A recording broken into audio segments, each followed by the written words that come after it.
Deconverted Man here. We believe... Wait, I thought fast food joints? Don't you guys think that they're like of the devil or something? That's what... Liberals, you want to send those evil employees who would dare work at a fast food joint that you just don't believe in. Thought you wanted to, I don't know, send them to... I agree, logical fallacy counter. Let's analyze something else. Something more logical than whatever the bleep that was. My name is Joe Kramer, and I'm a massage instructor. With this self-anal massage, you can reclaim an important part of yourself. You know little babies enjoy their assholes. When you were very young, you had no shame. You certainly didn't carry tension in your sphincter muscles. We were taught that there are places on our body that we should avoid, and the asshole is at the top of the list. What is the purpose of this anal taboo? Break the taboo and see what happens. Remember, till I was 30 years old, I hated my asshole. Had non-stop inflamed hemorrhoids. Not fun. Even had surgery on my asshole. Breathing techniques demonstrated in this video, I have relaxed and healed my asshole. Okay then, let's never play that clip ever again. Speaking about that particular subject, however, has made me think about Matt Slick again. So, with that in mind, welcome to video 3, part Porkapine. Quote, "The universe exists. The universe exists. It is eternal. Or did it have a beginning? It could not be eternal, since that would mean an infinite amount of time had to be crossed to get to the present. But you could not cross an infinite amount of time, otherwise it wouldn't be infinite. Therefore, the universe had a beginning. Something cannot bring itself into existence, therefore something brought it into existence." End quote. Again, not letting us answer questions. How about this? You ask a question, then let me answer it. No, don't let your sheeple do that. Instead, tell them to just make claims with zero support. So again, the whole infinite can't be a thing. I have no way to know if that's true or false. No argument is given other than this we can't get to this moment idea that is just put out there as if it's true without any support. Then we have the whole something can't bring itself into existence, and that might be true, but it might not be. Maybe there is something that can bring itself into existence, and we simply haven't found it yet. How would we know? We wouldn't know. We can't know. And that's the real answer, is we don't know. But, of course, we don't want that to be the answer when we're doing apologetics, so we're not going to let that be the answer. So, appeal to special knowledge, and even if I bought into this, which I shouldn't, that something could still be a natural phenomenon. So, this whole paragraph is just a moot idea that's plunked into chat. Quote, "What brought the universe into existence? It would have to be greater than the universe and be a sufficient cause to it. The Bible promotes this sufficient cause as God. What does atheism offer instead of God? If nothing, then atheism is not able to account for our own existence." End quote. At the start of this page, Matt actually seemed to be trying really hard to get atheists mad, but now I just think that he's trying to get the sheeple to preach his ideas for him. This first question is loaded, assuming that something brings the universe into existence in the first place, which we don't know if that's the case or not, so we can't answer the question as it's worded. And then the question of what atheism has to offer instead of God is a meaningless question, because atheism is a stance on a belief, in this case lacking one, in a God of any type. So, as far as atheism not being able to account for existence, so what? It doesn't have to. You know what would? A worldview! Oh, snap. So, because atheism can't say where the universe came from, then it's wrong somehow. even though that doesn't make any sense and is a non sequitur. So, yeah, just, okay, pretend atheism is a worldview, and then it doesn't explain the universe because that's what science would do. So, like, the atheist would have to borrow from the worldview of science to explain such things because it has nothing of its own. But then science has the answer of I don't know, so that's not an answer. It has to borrow from Hinduism, but that's a false religion, so it has to keep on borrowing until we get to Christianity because that just works, right? What? You disagree? How dare you? Quote, the universe cannot be infinitely old, or all the usable energy would have been lost already. Entropy. This has not occurred, therefore, the universe is not infinitely old. End quote. So, I'm not sure who's saying that the universe is infinitely old anymore. I thought that conversation was kind of gone. But it depends on what we mean by universe, and it depends what infinity really would be rather than what we think it is and how that would work. And oh boy, there's just so many things here that we need explained. Also, this assumes that the universe is a closed system, which would be then the second law of thermodynamics would kick in and entropy would kick in.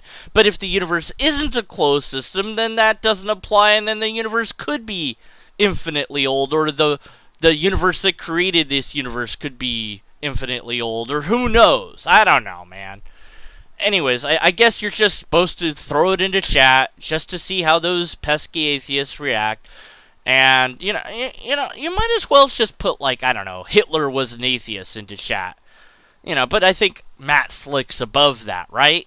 Quote, uncaused cause. Objection! If something cannot bring itself into existence, then God cannot exist, since something had to bring God into existence. Answer. Not so. You cannot have an infinite regress of causes, lest an infinity be crossed, which cannot happen. Therefore, there must be a single, uncaused cause. End quote. Objection. Special pleading for God. God is said to be something that doesn't need a cause. It's always existed. And the objection to that has been, well, why can't the universe always exist? Which he said earlier, well, it hasn't always existed. But by universe, what if we mean the thing that made the universe? The multiverse, or the universe generator, or whatever. I don't know. The thing is, the difference between a skeptic and a theist, well, there's a lot, but here's one. I will go with whatever the data says, and I will stop answering when I don't have data. In other words, if you ask me a question and I don't know, because I cannot pull it from my memory banks, I'll research it. And if I can't find it, I'll be honest and just say I don't know. If I look it up and the scientists of the world say we don't know, and I look it up on my own, I try to figure it out on my own, and I come to the same conclusion, because that's where the data led me, then I'm going to be honest and say, I don't know. I'm going to stop when the data runs out. I'm not going to stop looking for the data, but I'm going to stop answering questions with an answer, because the answer will become, I don't know. We're still working on it. We're thinking about it. We're trying to figure it out. But the theist has their answer. They have their answer, or so they think. And so they will assert their answer and ignore the data. They insert the answer without any data to support that answer, and then more often than not will try to make the data fit the answer, which is the exact backwards way of science. The exact backwards way? Does that even make sense? I don't know.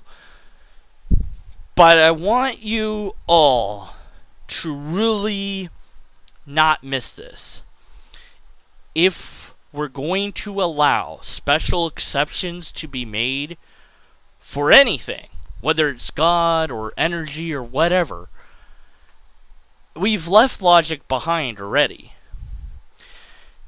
Now, here's the thing. If we found how the universe came to be, And it happened to be this tiny particle that we discover has just materialized out of void into existence. And that's it. That's where our explanation runs out. That's where the data runs out. And as far as we can tell, that's the answer. Then that's the answer. If we found evidence that here's this huge realm of energy, and all of a sudden there's this consciousness in there, and it communicates with us. You know, we sent a probe or something out into space, or we somehow sent something back in time to the beginning of the universe, and we found this to be true. We found God using science. Then that's the answer. But see, that's the difference. The real, very real difference. The skeptic is saying, hey, you know what? If that's true, we're going to find it using science. The theist says, oh no, it's true, and we already know it's true, and we're going to prove it using logic. And here I come in as an amateur logician and say, no, because that's not what logic does. You can't use logic to make things real or to prove things. The very best you could hope to do would be to make me less skeptical. But you can't do that when you're just saying that things are true about infinity. You don't know anything about the real infinity if there is one. And if you're going to say that a true infinity can't exist, then your God can't be truly infinite. Or eternal, however you want to put that particular word, because it's the same thing. True infinity / eternal equal the same thing. Okay? So either there is no special exception, or there is and everything's off the book and I get to be skeptical because you've left logic behind. Pick one. You can't have it both ways. And if it can be your deity, it can also be something natural. And maybe your deity is natural, which would make it not your deity anymore. And surprise, surprise, that would be the way it is. That's what I think is the most interesting of all. A skeptic's in a far better position to actually find the real God than the theist is, because they believe that they have the real God. But the skeptic could find out the real answer for sure. I just find that interesting. Oh, right. I'm still, there's more to do. Okay, back to the thing. Quote, all things that came into existence were caused to exist. You cannot have an infinite regression of causes, otherwise an infinity of time has been crossed, which is impossible because an infinity cannot be crossed. Therefore, logically, there must be a single uncaused cause that did not come into existence. End quote. Just keep repeating this over and over again, and they'll believe it eventually. Like, repeat it infinitely, even though that can't be crossed, because blah, blah, blah, whatever. Okay, but you can't say all things, because you don't know everything. Read your own darn copy pasta, darn it! Stop saying you can't have an infinite regress. You don't know that! Also, if you can't cross infinity, then God can't be infinite. And no, you cannot special plead for that exception to be made, because that was the rule that you said was a rule, so you don't get to invalidate it, even though you keep doing that. Quote, atheism lacks the ability to account for our existence. Atheism lacks the ability to account for our existence. End quote. One of those is the title, the other ones you're supposed to put into chat. But anyways, you said that earlier. Perhaps you should tell your sheeple not to put the same idea into chat more than once. But that's just too darn hard, I guess. So, as before, so what? What's your point? I mean, if atheism was a worldview, I might expect it to do this, but since it's not, I don't. Again, I would turn to science for the answer to such a question, not atheism.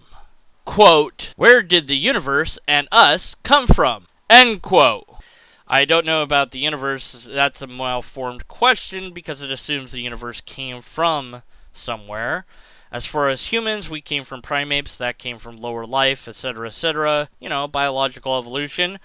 If you're asking where all that came from, then it's chemicals, and where that came from is back to a long process that would be back to the universe, and then I don't know where the universe came from.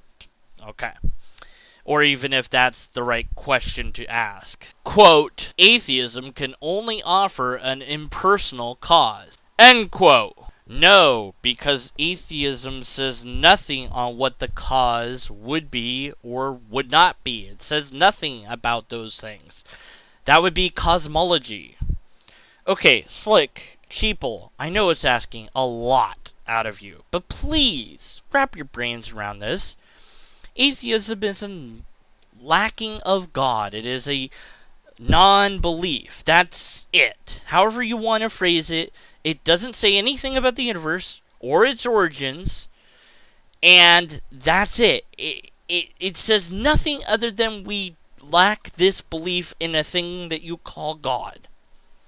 As far as it being potentially personal or intelligent, it could be, and it could still not be a god. It could be like a mad scientist who created the universe.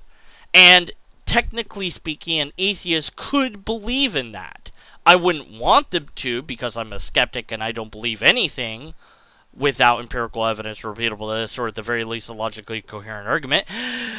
But technically speaking, atheists could believe that, so this whole thing is a straw man. Quote, but an impersonal cause that precedes the universe must have always possessed the necessary and sufficient conditions to bring the universe into existence. If this pre-existing cause always existed, then it always possessed these conditions. But this necessitates an automatic generation of the universe, because when the necessary sufficient conditions are there, the result is automatic. But this means the universe would not have been created an infinitely long time ago. But the universe is not infinitely old. Therefore, the impersonal cause of the universe cannot be supported from the atheist perspective. End quote. Do what? Who? Now? What? Wow, that's a lot of unsupported assertions made. They're just supposed to put that whole thing into chat? I would guess most people would just say irrelevant to all of that, because it doesn't matter. And not to mention, they would probably ask for, proof of any of this being true.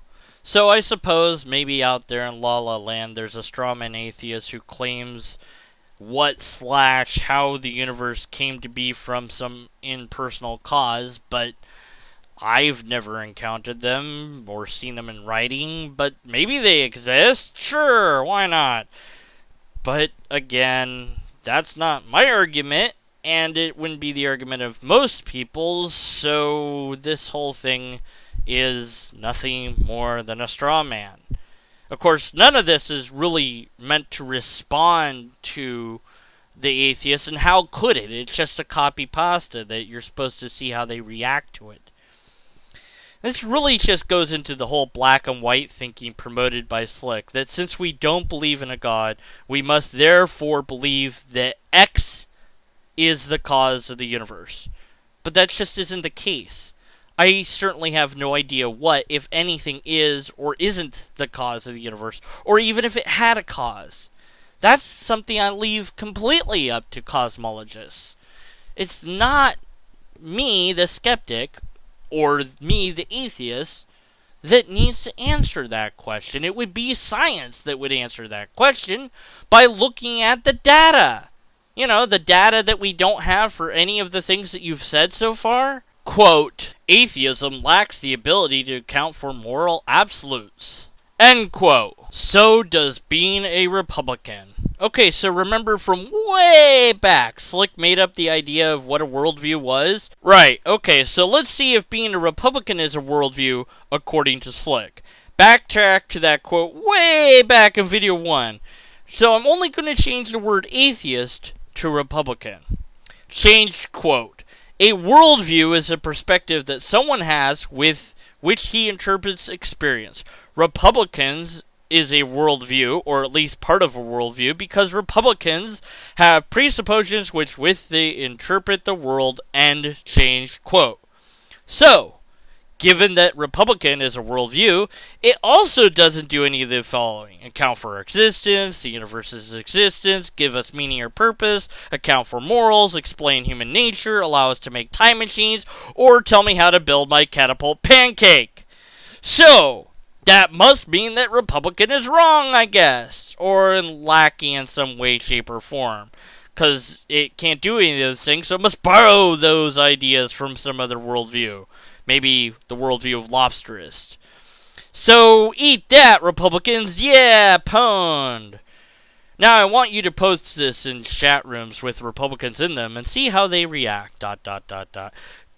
Goodness, if you replace atheist with Republican on this website, you can really see how nonsensical Slick's page is. My point is that it's totally irrelevant that a Republican cannot account for such things. Because, guess what? Being a Republican does not tell you anything about such things, nor does being an atheist tell you anything more than you lack a belief in God. You don't believe in God. You don't think that there is a thing as God, or some combination thereof. Quote, without moral absolutes, all morality is subjective! End quote. Oh no! Anything but that! No! Panic! Panic! Red alert! Okay, appeal to consequence! Quick! Toss out baby with the bathwater! Ah, why? Ah. So the whole paragraph that preceded this to somehow make that atheists couldn't account for moral absolutes was to then say that moral absolutes have to be there or they're subjective. One giant appeal to consequence. What about ethics? You're not going to mention ethics, are you? No, of course not. Quote, subjective morality cannot be defended as the right moral system. Therefore, when atheists object to something on a moral basis, they must either offer their own personal opinions. Why should their opinions be the right one? Or they must borrow from the Christian's worldview position on absolute right and wrong. But if they offer their moral opinion, why is it valid? If this is a society that says something is right, then what happens when a society opinions changes? Do truth values and morals change? If they appeal to any absolute right or wrong at all, they are going against their own worldview and assuming the validity of the Christian one. Either way, atheism lacks the ability to account for moral absolutes. It can only offer moral subjectivity, which is ultimately anarchy. End quote. I could talk to you about all the logical fallacies in this. Appeal to consequence, straw man, formal fallacies, a failure to give an argument, irrelevancy, because you're saying that atheism has to account for morality even though it doesn't, and so on and so forth. Okay. All of these questions about morals ignore ethics and ignore how things function. By and large, it seems to be that humans invented ethics and morals. Whether they invented one first and then the other, I don't know. But nonetheless, we invented these rules. And these rules seem to be beneficial for our society, so we keep certain rules and we get rid of others. Most of the laws reflect this. If you look at the laws, I mean, like, main big laws that are, like, worldwide, like, don't kill. That, like, murder is illegal in, like, everywhere, pretty much. And the few places it isn't is not a place you would want to go, because then you're in danger of that happening. And even though it's a law, that doesn't necessarily mean that people won't break that law. But, by and large, people recognize that we are social creatures. We need each other. Here's the bottom line. The Bible doesn't tell you why X, Y, and Z are wrong. It just says, don't do this. That's it. So even if you want to say, well, this is where morals and or ethics come from, which you couldn't because there's other religions that predate that religion, but even if you are ignoring all that, which is what apologist Matt Slick is doing, and by him doing that, his sheeple are also going to be doing it. So if you ignore all that, and just pretend that Christianity is some sort of guideline, never tells you why these things are wrong. It just says that they are wrong. Okay, this video is done. Poof, I'm out. Woo, I'm free. Next video will be video 3. We're still on video 3? What? How does that even work? Cats in my head are on fire.